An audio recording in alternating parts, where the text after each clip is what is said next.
Mystic Reader's Reviews. Chanel in sailor pants with pearls and basque. Marquise Casati and Coco Chanel, who went hunting, wearing all his pearl necklaces. Rita Leidig, the Lady of Alabaster, which stayed at the Ritz in Paris, with its 50 trunks as large coffins, and William Earl Dodge Stokes, who had married her and was a little too trigger-happy. When Mrs. Leidig entered, the air was being crossed by thrill, so cold as to chill the very servants to death. Let's change lady now. Mrs. Eugenia Eradzuritz, who in a letter to her nephew wrote, "Do not send me anything except some black wool to make me a golf." We do not know if the lady in question had already discovered the talents of Pablo Picasso, or so it is rumoured. We later find Christian Dior, him, synonymous with elegance for the women of all Western countries who fall under his charm. On his arrival in New York, the newspapers reserve a space greater than the one dedicated to Winston Churchill. The revolution of costume. The roaring 20s and 30s passed, whilst on horseback of 2 wars, febrile, exciting, and crazy.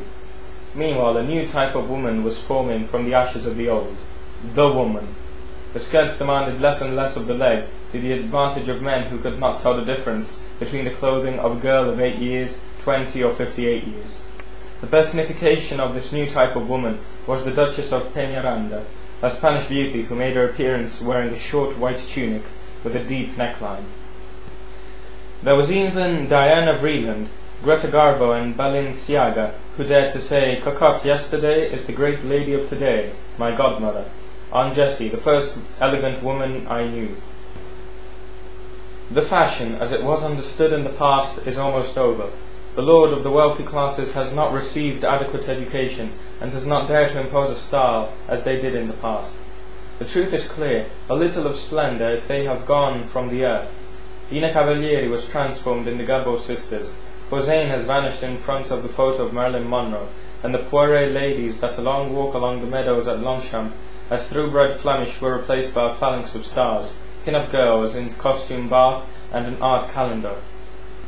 We leave a little of nostalgia and offer you the insight of a period where frivolity and gossip describe an age that there is no longer so exciting and far from trivial, through bizarre characters, comments and anecdotes.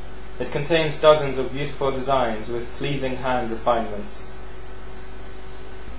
Jane Richmond by Mystic Reader.